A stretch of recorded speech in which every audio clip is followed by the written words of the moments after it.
दक्षिण मुंबईमध्ये बँकेचं कार्यालय आहे आणि दक्षिण मुंबईमध्ये चिंचोळा गल्लीमध्ये बँक ऑफ इंडियाच्या कार्यालयाला मोठी आग लागलेली आहे।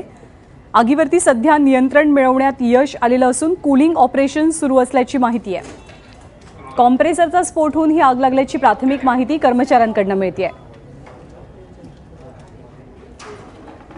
दक्षिण मुंबईत बँक ऑफ इंडियाचं हे कार्यालय आहे आणि याच ठिकाणी ही आग लागल्याचं वृत्त आहे, परंतु आग आटोक्यात आहे। कूलिंग ऑपरेशन सुरू आहे। आढावा घेतलेला आहे आमचे प्रतिनिधी अमेय राणे यांनी।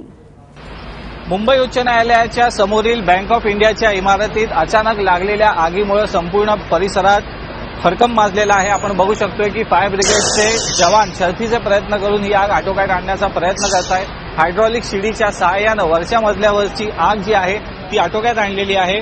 प्रत्यक्षदर्शी आणि बँकेच्या काही कर्मचाऱ्यांच्या माहितीनुसार एसीच्या गॅस सिलेंडरचा हा स्फोट असल्याचा संशय व्यक्त करण्यात येतोय, मात्र आगीचं नेमकं कारण जे आहे ते अद्याप समोर येऊ शकलेलं नाही। आपण बघू शकतोय की फायर ब्रिगेडच्या 7 ते 8 गाड्या घटनास्थळी दाखल झालेल्या आहेत आणि ताबडतोब ॲक्शन घेऊन मुंबई फायर ब्रिगेडच्या जवानांनी ही आग आटोक्यात आणलेली आहे। सुदैवानं यात कुठलीही जीवितहानी घडल्याची माहिती समोर येत नाहीये।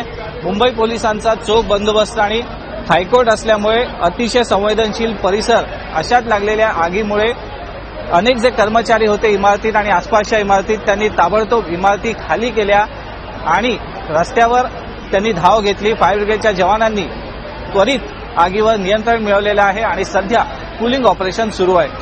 कॅमेरामन अनिल संकारेसह अमेय राणे, एबीपी माझा, मुंबई।